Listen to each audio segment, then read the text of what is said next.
If you run a company or manage a team, hiring qualified people quickly can make or break your business. Imagine a position of need going unfilled for weeks or even months because you just can't seem to find the right candidate. When it comes to hiring, Indeed is all you need. Stop struggling to get your job post seen on other job sites. Indeed sponsored jobs help you stand out and hire fast. With sponsored jobs, your post jumps to the top of the page for your relevant candidates so you can reach the people you want faster. This makes a huge difference. According to Indeed data, sponsored jobs posted directly on Indeed have 45% more applications than non-sponsored jobs.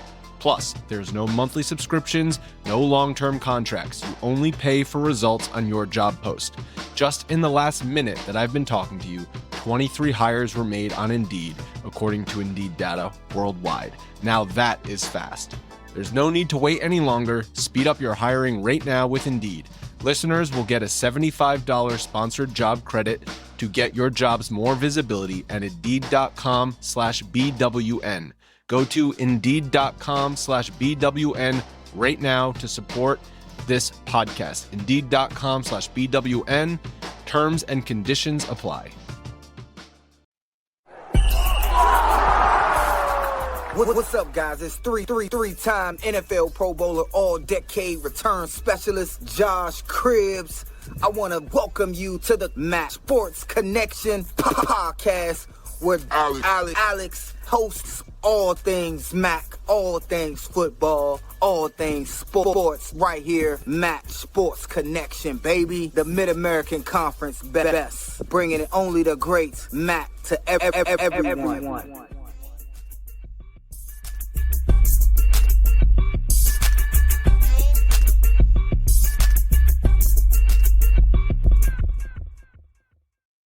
Welcome back, Graham. Welcome back, everyone, to the Mac Sports Connection podcast, part of the Varsity Podcast Network, presented by Learfield. I'm your host, Alex. Joining me, as always, is Graham. Again, Graham, welcome back. Yeah, we took a week off, and sports kept happening. Can you believe that? I hate it when that happens. Gets in the way of life. No, it's great to have sports continuing. The Mid-American Conference rolled on. We have just one more championship left because the penultimate championship happened this weekend. The MAC softball tournament happened in your stomping grounds, Akron, Ohio. That's right. A lot of great softball played over this past weekend. And, it feels like we've been talking about big Battle of the Bricks rivalries coming up in big moments throughout the year in MAC sports. And that happened once again in the softball championship. It's kind of unreal how often these two teams continue to meet each other in the postseason, especially when it comes to a tournament championship or a conference championship. But I think it's safe to say Miami got their revenge for football in pretty dominant fashion here in the MAC championships. But we'll break down this bracket real quick. For those who are kind of aware of what was going on, we had the MAC softball tournament from the conference.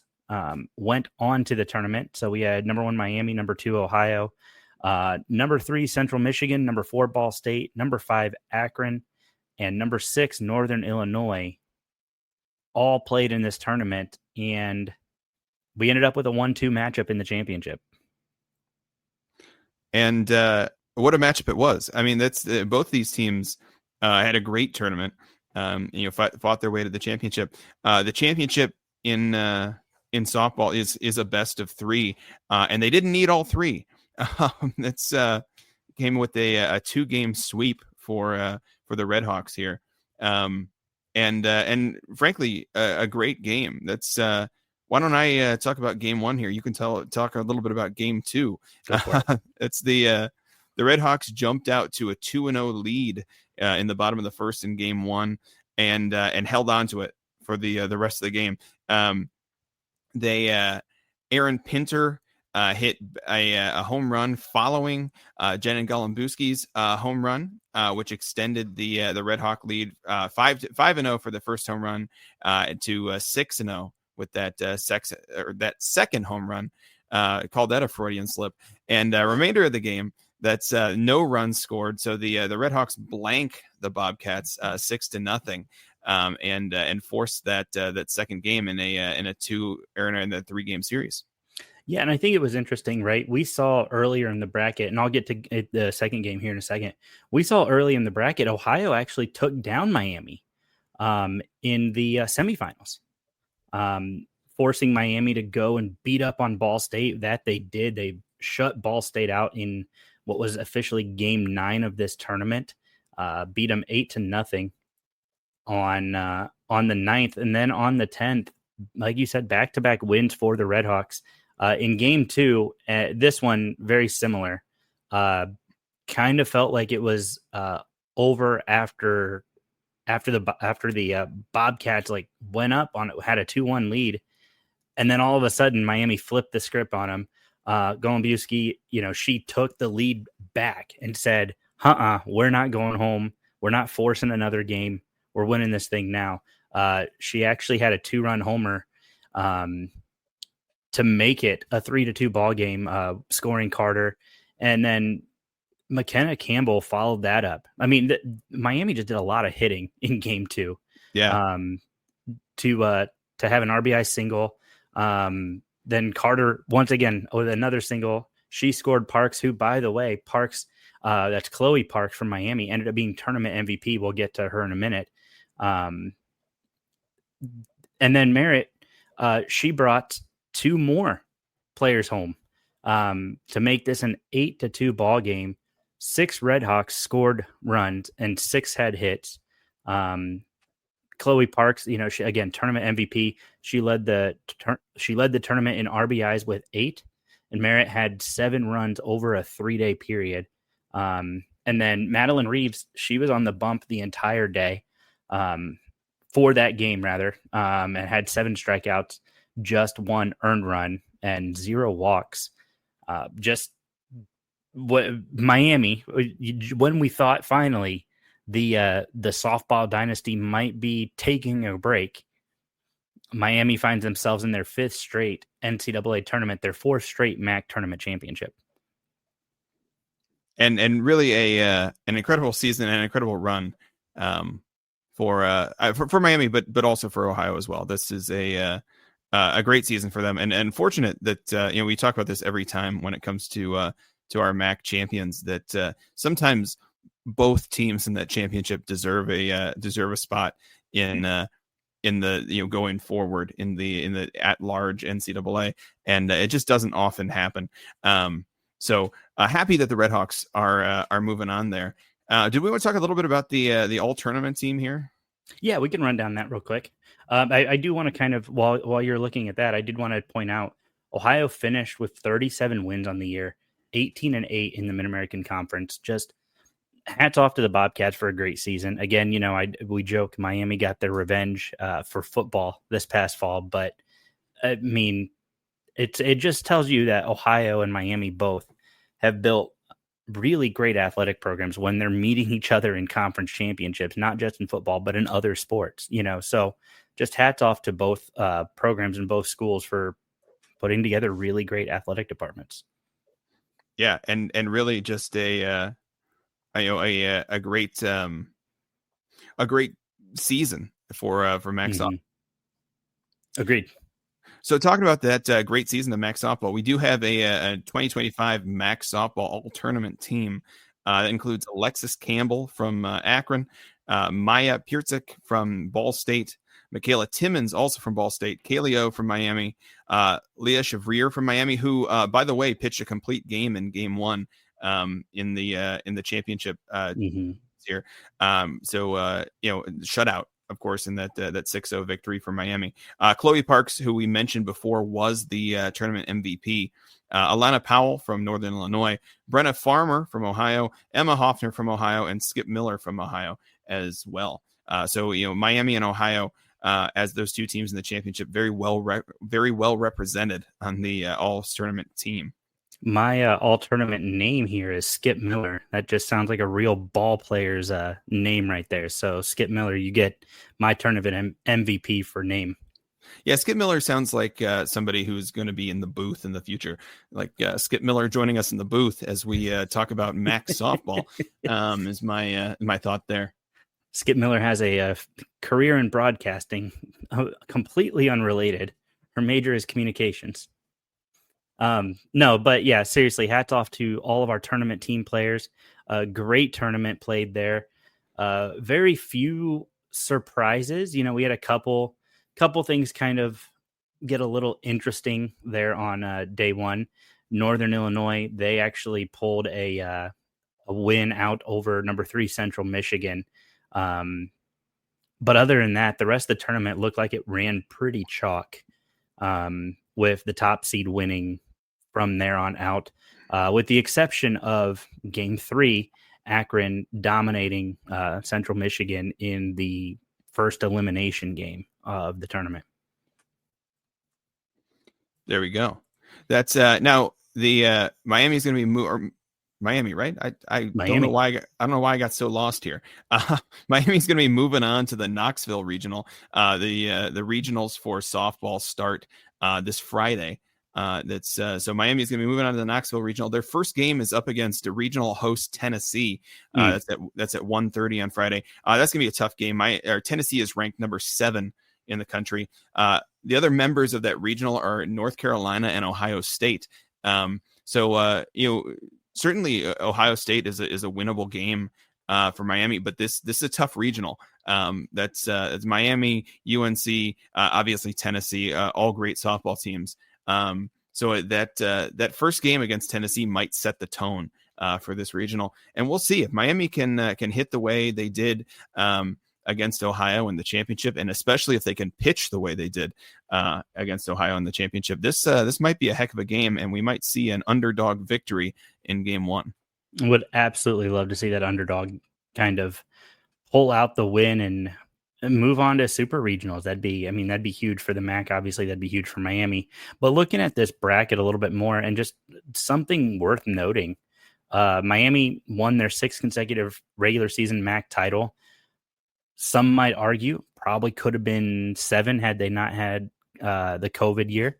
But then they've won 4 straight conference tournaments. This is a really, really good Miami team. And something else worth noting, Mandy Gardner-Colgate, the head coach, she took over after the last head coach bolted for Ohio State. So the fact that Miami's going to get a potential crack at their former head coach now coaching at Ohio State, that's a huge storyline to me. Yeah, and we've seen the MAC have success against Ohio State this year. I think there's a good chance that Miami gets at least one victory in this regional. But of course, we're rooting for them to take home the whole thing and move on to the supers. That's Corinne Kumar is the head coach at Ohio State now. So I am salivating at the idea of watching Miami take on their former coach.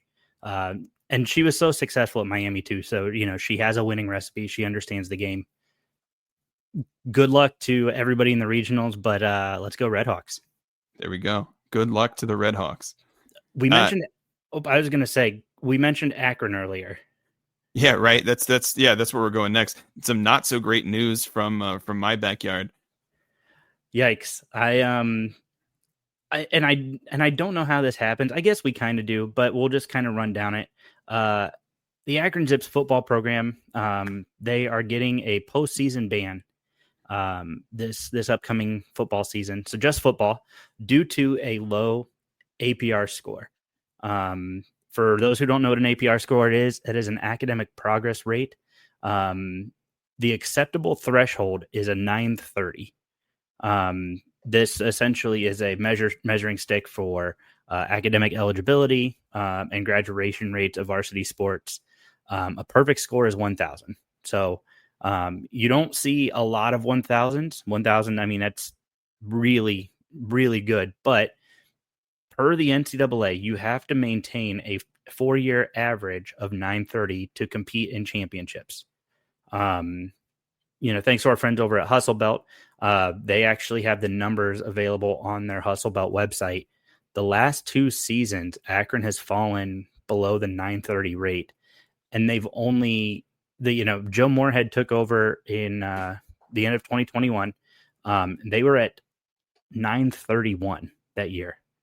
Then they moved to 925, 914. Their highest in the last 10 years was the last year of the Tom Arth era in 2020, 2021, sitting at a 954. Yeah, Graham, and this is big news.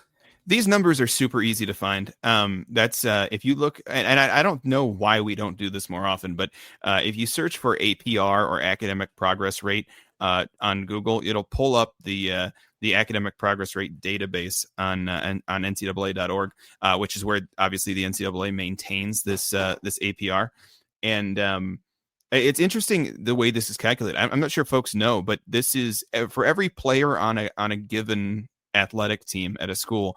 That player has a possibility of earning 2 points. So 1 point is for remaining enrolled in school. If you remain enrolled in school, you get that point, which frankly to me sounds like a free point. Just stay enrolled. You get a point. And the other point is for academic eligibility. So that varies a little bit throughout sports, and it varies a little bit from universities. But it's that basic. You need to remain academically eligible to play in sports and in college. And so, I mean, this is not that hard to get 2 points. It's you got to stay enrolled. You have to remain academically eligible to play. And so we take those total number of points possible for a team, and we take the total number of points earned divided by the total number of points possible, multiply that by 1,000, and we end up with our rate here. So you can think of these rates as a percentage of points that a team has gained, and you'll notice 930 means that 93% of the points are available. And now, if you remember, if your team remains enrolled at the university, right, like the very basic thing you need to do to have a sports team in college, if your team remains enrolled, you get 50% right there. So you're starting off at 50%. So building off of that, all we need to do to push that forward is we need about 90-ish% of our a little bit less of our athletes to remain academically eligible, and Akron has been unable to do that. That's the past 2 years. What'd you say? Akron's at 925 last year. They're at 914 this year. So they've gotten worse. They were 931 the year before. So, and remember, this is a multi-year average. So you could say, this 4-year running average is dragging them down, except that they've been getting worse every year. So the idea there is that it's not the average that's dragging them down. It's each subsequent year is dragging down the average. So what happens your first year? You're under 930. Your first year, you get a practice reduction. And if you look through the NCAA database, there's lots of teams that have a practice reduction. The idea is it's a warning.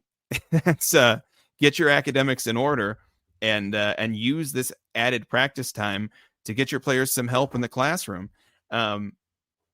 Nobody gets this postseason ban. It just doesn't happen. Once you get that first penalty for your reduced practices, most teams shape up. Akron got worse. I need help explaining this, Alex. I have no idea why after last year's practice reduction, the Akron Zips didn't get it together. So if anybody who has been following Akron for a while, Akron has, and I'm going somewhere with this, I promise. Akron has been a tough place to win. And Akron brought in Joe Moorhead to kind of right the ship. The issue is, if you know a little bit about Joe Moorhead's history, he had some issues at Mississippi State as well. 10 players at Mississippi State were caught using a tutor to complete coursework and take tests under his tutelage. They were forced to vacate wins from their season. He was 14-12 at Mississippi State over 2 seasons. But these misconduct and academic issues were ultimately a big part of why he was let go. That's so you don't focus entirely on academic success. You want to focus on wins as well. And especially at Akron, if you can find wins, that's a good thing. he's slowly been turning the ship around. Akron went 4-8 last year, but his departure from Mississippi State was almost directly tied to the academic or lack of academic standards that the team maintained. So if you know anything about Joe Moorhead and his background, this really isn't a surprise. And Mississippi State fans probably could have told Akron, hey, something to be aware of. So I think this is tough. But it shows that this is a pattern under Joe Moorhead. And I like the guy. I think Joe Moorhead's a great guy. And, I've met him a couple different times. Great guy. But there's something off with his ability to maintain academic standards and get his players to maintain it. This literally means players aren't going to class. Players aren't taking tests. They're not doing assignments. And I think when you're a college athlete, and I'm going to probably go on a tangent here a little bit. I think when you're a college athlete, you have almost zero excuse given the amount of resources that are at your disposal. You have plenty of tutors, you have academic help, you have dedicated staff committed to helping you stay eligible. Well, and I think we have to assume that Akron has those things in place, but I'm not sure of that. And these numbers would say maybe not. Maybe those things aren't in place. I mean, I think we want to put this, at the feet of the athletes on the team. But at some point, we look at this as a multi-year average. So at some point, you can't say this is just on the players. This has got to be on the coaches and the administration. Who's in charge of the team? What are we doing here to set these players up for success? We want to make these arguments that players shouldn't be paid because they're getting a premium education. But if we're not putting them in a situation to take advantage of that education, it's kind of a pretty poor substitute for compensation. Mm-hmm. No, and I think that's fair. I don't know. This is a very interesting thing to me. He's been the head coach since 2022. The wins haven't been there. Akron's won 8 games the last 3 seasons. 4-8 last year. Actually 3-5 in the conference. So they were slowly starting to turn this thing around after, I'll say it, the Tom Arth era, which was less than desirable if you're an Akron fan. I think other factors played into that. Neither here nor there, but to have, for all the negative news that was coming out about Kent State, and Akron fans, rightfully so, trolling them online. Now you're sitting here and you're kind of eating a little bit of humble pie, watching Kent State now take that classic Kent read, Kent write, Kent State joke and flip it to Akron, which I think is kind of poetic for a rivalry. Well, if you've seen those memes online, there's lots of good ones. There's the Akron has a postseason ban, and people have been saying, what has that ban been in place since 2018? Yeah, that's the Akron fans Akron football players would be upset if they could read. Right. I've seen those. The memes have been great coming out of this. Anytime you have negative attention on the Mid-American Conference, it's not great. If we're being perfectly honest. But it's still attention, so we've got to find a way to make the most of it. Well, it's important that we talk about these because it's the realistic picture of this conference. Is we want to cheer for the Mid-American Conference. We want to cheer for these teams, but it is also important that we take pride in the academic rigor that is surrounding these institutions of higher learning, as it were, and. When we see a failing like this, it's important that we call it out. Because as fans of the Mid-American Conference, we want all of these teams to be excellent. So, come on, Akron. let's be better. Let's figure it out. Maybe you can download some study apps or slide download decks some study apps is Alex's recommendation. So there you go, Akron Zips fans, go ahead and download some study apps. And while you're downloading apps, Alex, do you have any other apps you'd like to recommend our listeners download? It's funny, Graham. I think that they should probably also, while they're studying, of course, download the Varsity app by Lairfield. That way they can listen to their favorite calls from all their D1 college teams that they love to follow. Postseason ban in place or not, you'll actually get to listen to calls from voices across the MAC, Big Ten, and more. And you can save those schools. You know, you may be lonely in December when they're not playing in a bowl game, but you can sign in and save all those schools and the sports for easy access. And then you're going to find a bunch of great podcasts. When Akron's sitting at home during the bowl season, you can listen to Graham and I talk about Akron being at home during the bowl season. You're going to listen to shows like the Max Sports Connection, Sickos Committee, Group of Five Guys, and more. Make sure you guys download the Varsity app today for free on the Apple App Store, Google Play Store, and start listening to the calls and the podcasts that are going to bring your favorite teams and conferences to life. Now to today's big topic. We talk some softball, talk some postseason banned football. Let's talk about what else is going on in the college football postseason. There's some big proposals on the table right now, and the SEC and Big Ten are about to get really rich really quick. I mean, the rich get richer is what they say. And I don't know. There's some good evidence for this. Why don't we actually tell the people who are listening what we're talking about? These are proposals to expand the playoff. Obviously, as soon as we added a playoff, with the original 4 teams, we talked about expansion. And now that we had a taste of an expanded playoff this year, we would like to expand it even more. And so we've been talking about this really since the week of the national championship game. Mm-hmm. There have been talks about the Big Ten and the SEC are proposing an additional expanded playoff with their eyes toward getting more automatic bids for their conferences.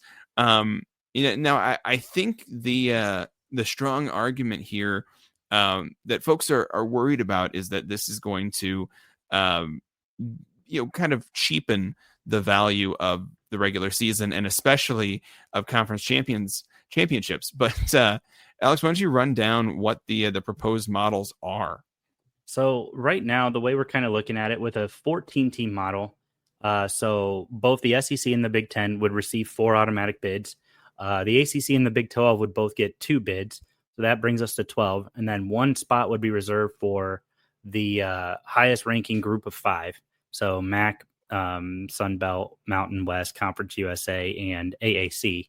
And then an additional at-large bid could go to like a Notre Dame or somebody else. But I think Notre Dame's is only if they finish in the top 14, based off of my understanding. And then they've got a 16 model on the table. It's similar automatic qualifiers as the 14 model.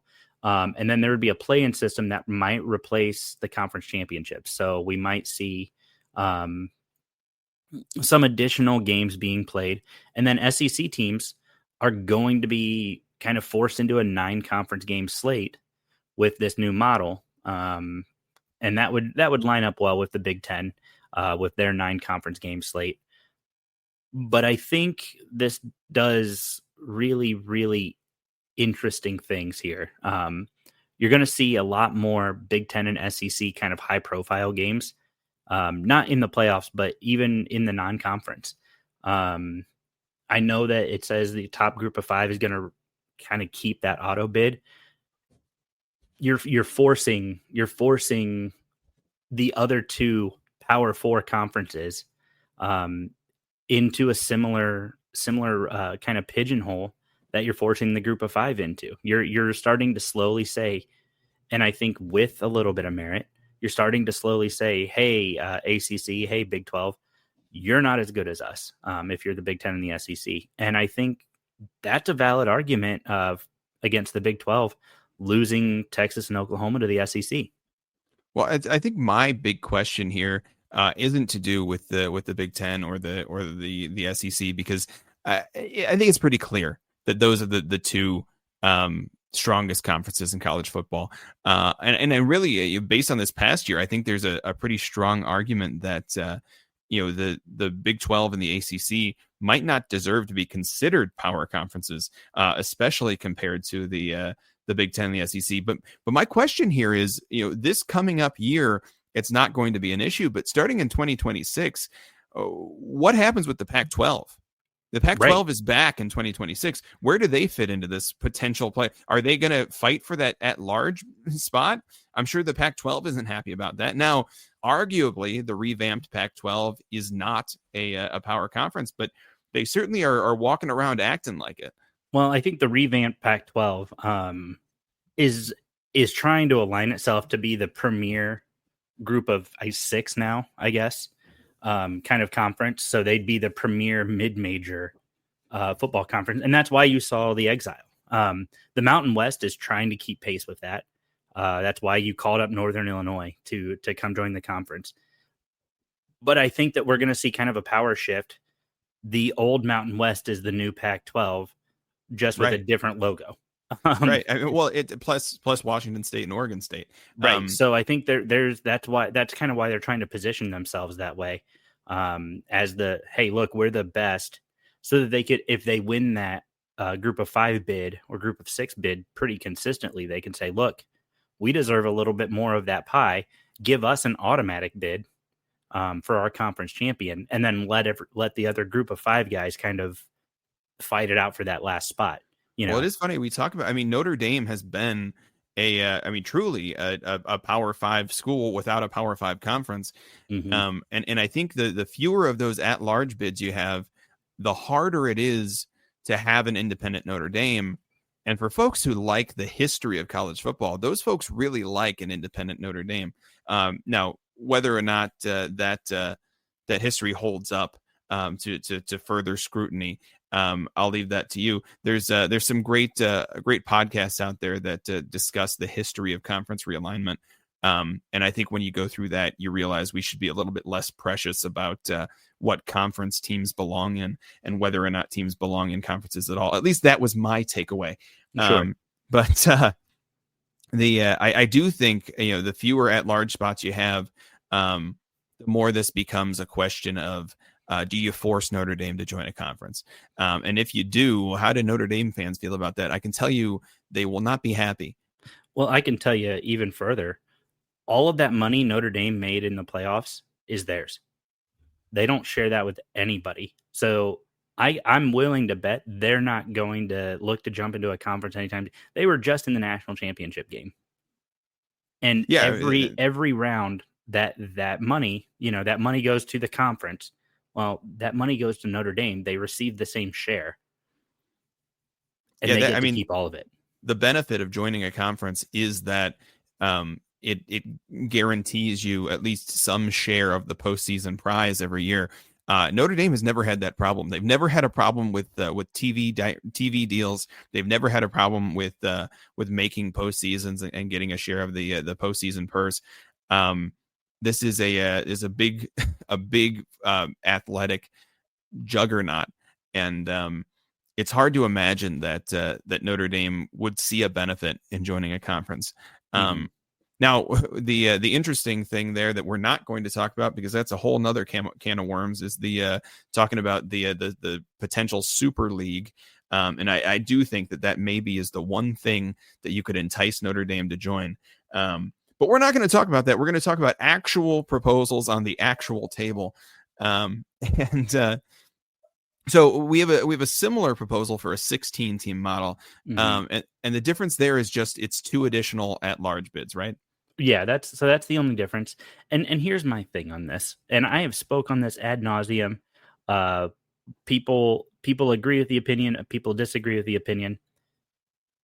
FBS college football is the only division across every sport in North America where the conference or division champion is not guaranteed a shot at the national tournament.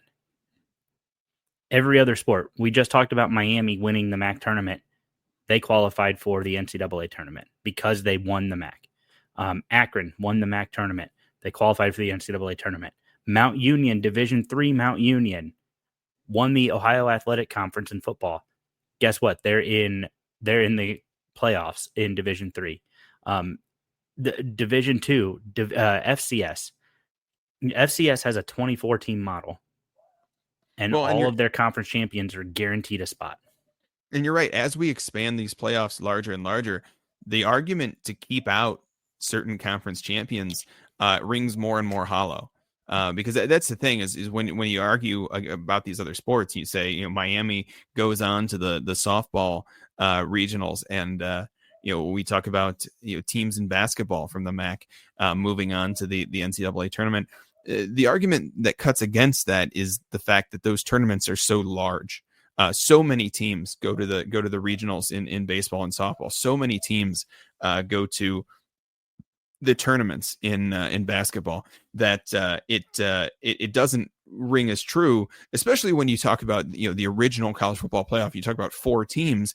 There's just not enough teams to take all the conference champions. But the larger the playoff gets, the harder it becomes to argue that conference champions don't deserve to be in the playoff. I think that's what's tough here is when you start looking at this and you go, the Big Ten and the SEC each get 4 automatic qualifiers. When you start doing the math and you start looking at who those 4 teams would have been, you know, going back, but including conference realignment. So if you go back a few years, you still have to look at Oregon as a Big Ten team. When you start looking at that, it does shape up pretty quickly that it seems right. It seems like those teams should be in a potential tournament. It's hard from the perspective of a podcast who we love the Group of 5, and especially we love the MAC, and it's hard to look at this and go, yes, the SEC deserves 4 teams in a potential expanded playoff, but doesn't the champion of the MAC, don't all the Group of 5 champions deserve a shot anyway? Didn't they prove themselves in their own conference? Isn't this what we want? Don't we want to see the strength of these conferences against other conferences? I mean, when we talk about the conferences after the year, we say like, well, the MAC won most of their matchups against other conferences in the bowl games. People come back and they tell us, well, you know, from these big name schools, a lot of players sit out of bowl games. Well, players don't sit out of playoff games. So, if we want to compare conferences, isn't this what we want? So I think what happens here is we have these arguments that are all solid, and the only thing that makes sense is to continue to expand the playoff. But where do we stop? Where do we say that that's too much? Is it 24 teams? Is it 32 teams? I think it gets hard, and it gets hard fast. And I don't know what the answer is here. Well, I think right now, you know, if you really want to, if you're the SEC and you're the Big Ten, you can say, hey, fine, we'll give every conference champion a shot. So right now it would be 9 conference champions. That leaves, if we go to a 16-team format, that's 9 conference champions as the game is today. That gives 7 extra bids. So the Big Ten and the SEC both could have multiple bids. You could probably get 2 more for each of the Big Ten and SEC, so you're at 3 apiece. Then you give the Big 12 and ACC another bid, so that's 2 bids apiece for them. And then you have 1 at large for a Notre Dame or for whoever. But I think in that format, you're still rewarding the SEC and the Big Ten for being the premier conferences.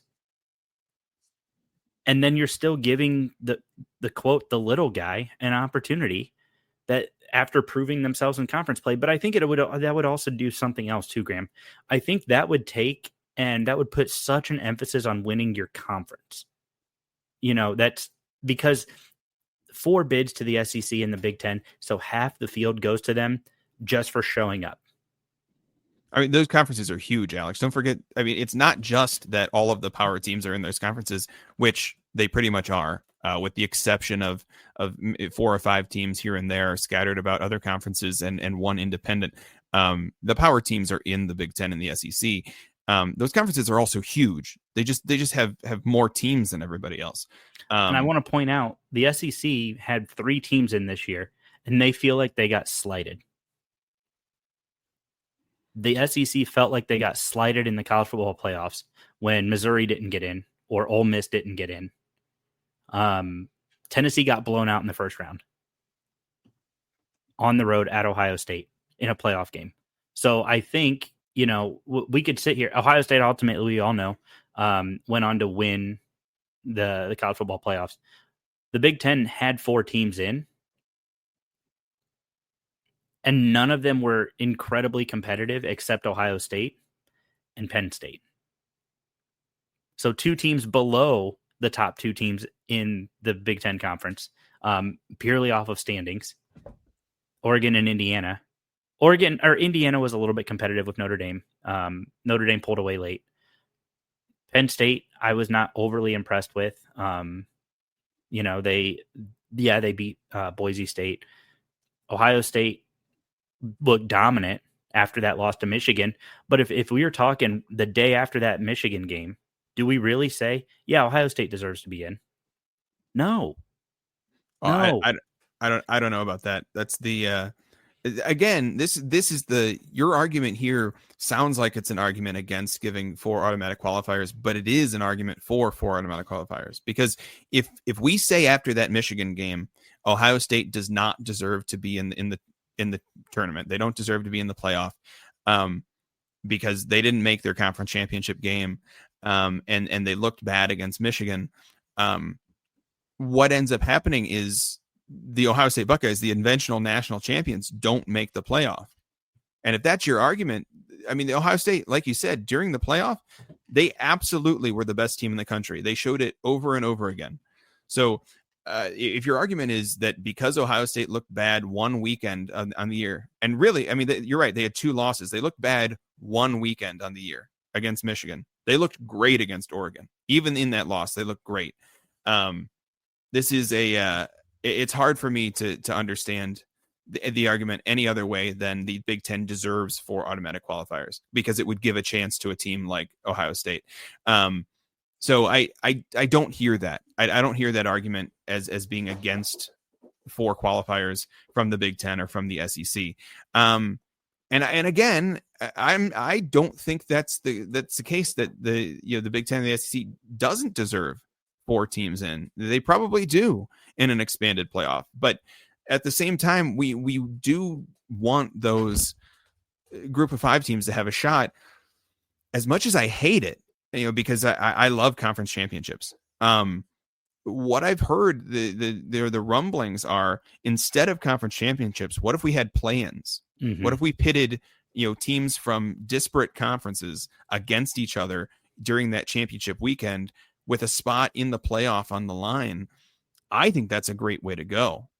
That way, your conference champion, it would just be a regular season champion at this point. You wouldn't have a conference championship game, but your regular season champion, instead of going up against the second place team in your conference, you send them up against the top team in another conference and prove themselves that they deserve a spot in the playoff. I think that's a great way to go. It's not technically an expanded playoff, but those games would feel like one. You talk about revenue. Be a play-in game, yeah. And it's a way to give group of 5 teams a shot at the playoff without saying Ohio State doesn't get to go. Because again, I think you're going to run into trouble when you start saying these big teams who have unfortunate losses don't deserve to be in the playoff. When we see year after year, teams can have a stumbling block and even if it's late, they can have a stumble and still be the best team in the country. I think that's kind of my argument, though, is by just automatically giving the Big Ten and the SEC 4 spots apiece. You're telling other conferences, you're telling the ACC or the Big 12, like, hey, sorry, Iowa State, or sorry, BYU, you don't deserve the spot, so we're going to go ahead and give it to these guys because you're not going to do anything with it. And I think that's wrong. I think you look at what Army did this year out of the AAC. They went 12-2, 8-0 in conference play. I think that they deserved a shot at the playoffs. I think if you win your conference, and this will be a stand I have for forever.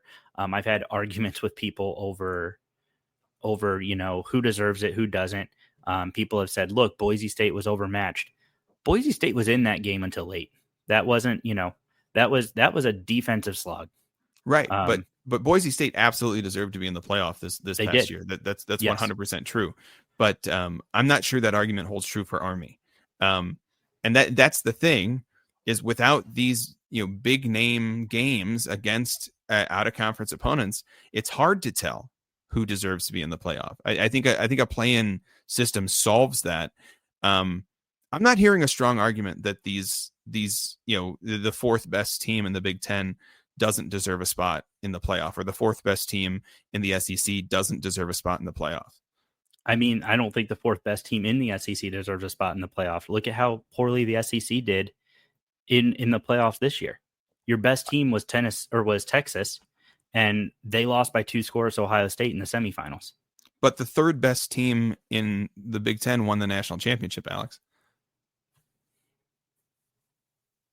I think there needs to be some sort of punishment for the regular season. And they were, right? I think Ohio State was appropriately punished with a lower seeding, or as some might say, rewarded with a home first round playoff game. And I don't think it's so easy to go back and look and say, okay, Ohio State clearly deserved to be in. They won the national championship, right? I think that is a very easy to look back in hindsight and say, okay, well, the SEC maybe didn't deserve 3 teams in because they went, 2-3 or 1-4, whatever it was, or 1-3, whatever they ended up doing. And I think you could also, but I think you can equally say, we don't know how the MAC champion Ohio Bobcats would have done in the playoffs because they weren't given an opportunity. And I think that's all I'm arguing is if you just give every conference champion an opportunity, the Big Ten can still have 3 teams. The SEC can still have 3 teams.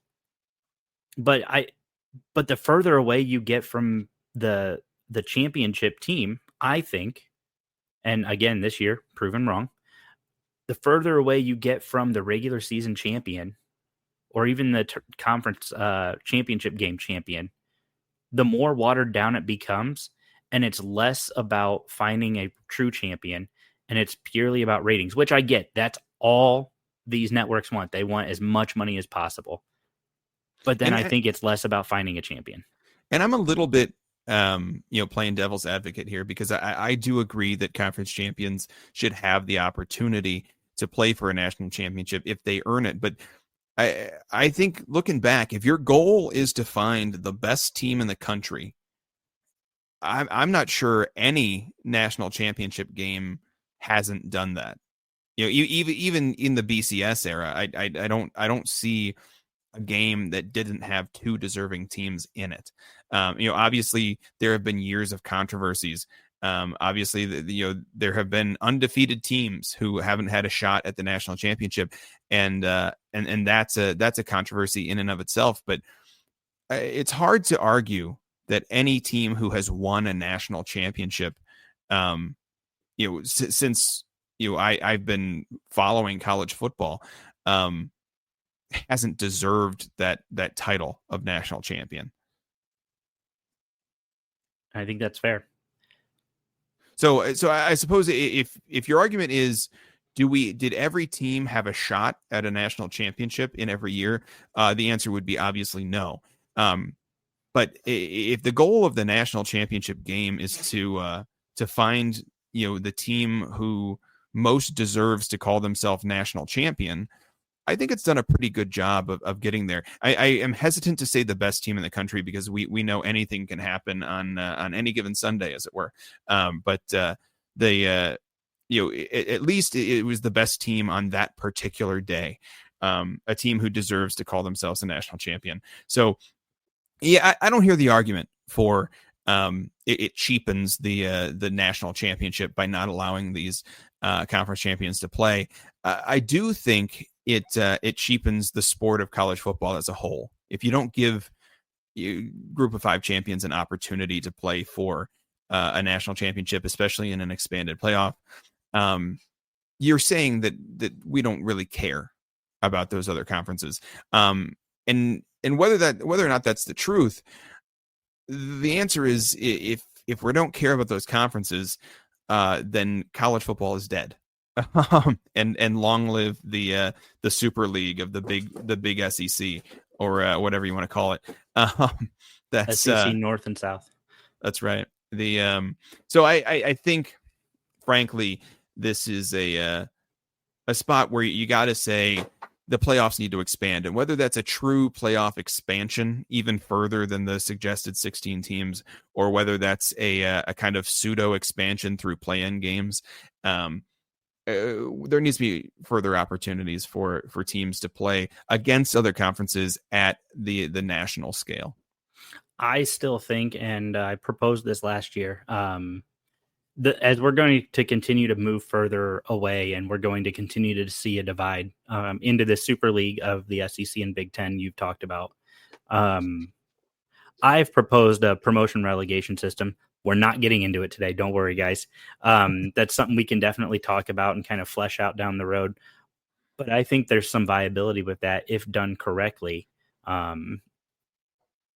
That all being said, College Football Playoff Committee, you have an opportunity to do the right thing. Give every conference champion an opportunity to play in the college football playoffs, and an equal opportunity. Every conference champion deserves a bid. I will live on that hill. I will die on that hill. Stab me, kill me, beat me, whatever. That is the hill I will stand on until my final breath. Yeah, that's it feels a little bit like you're asking the bank robbers to give the money back to the bank, but maybe Alex, maybe. Hey, they might develop a conscience. Like, who knows? But yeah, so I think it's an interesting discussion, something that we'll be keeping an eye on here over the next couple of weeks as we see them. I did not see a timeline for when they're going to kind of decide the fate of this. I think that we have the 12 team for another 2 years. As far as I know, that's the case now.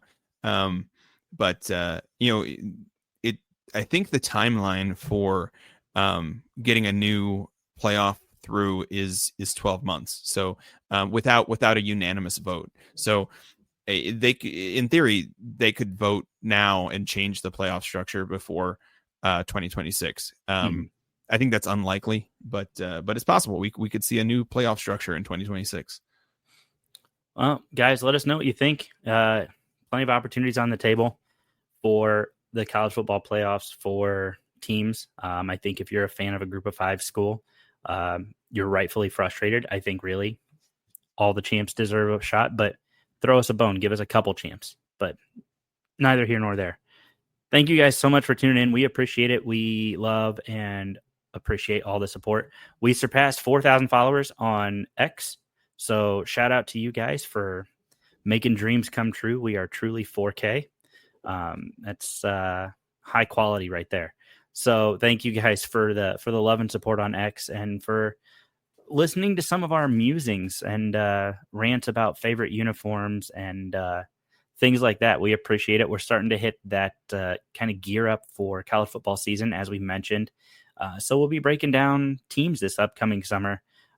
Giving you the need to know on every single MAC school and what they can bring to the table for college football this year. And I'm excited. Should be a great summer of content. Graham, do you have anything else before we pack this thing up? I don't. Let's go Maction. Make sure you tune in and check out the Red Hawks in their game in that Knoxville regional against Tennessee. That's on Friday at 1:30. Check that out and root for some MAC softball. You guys heard it here first. Check out the Red Hawks as they go and carry the flag for the Mid-American Conference. That's going to be it for us today, guys. Thank you so much for tuning in. Make sure that you hit like and subscribe. Leave a review, preferably 5-star, but be honest. Say, hey, this is what I love. This is what I don't. And let us know. We want your constructive criticism, feedback, everything else to continue to make this show as good as we possibly can. So that's going to do it for us, guys. Thank you so much for tuning in, and we'll see you next week.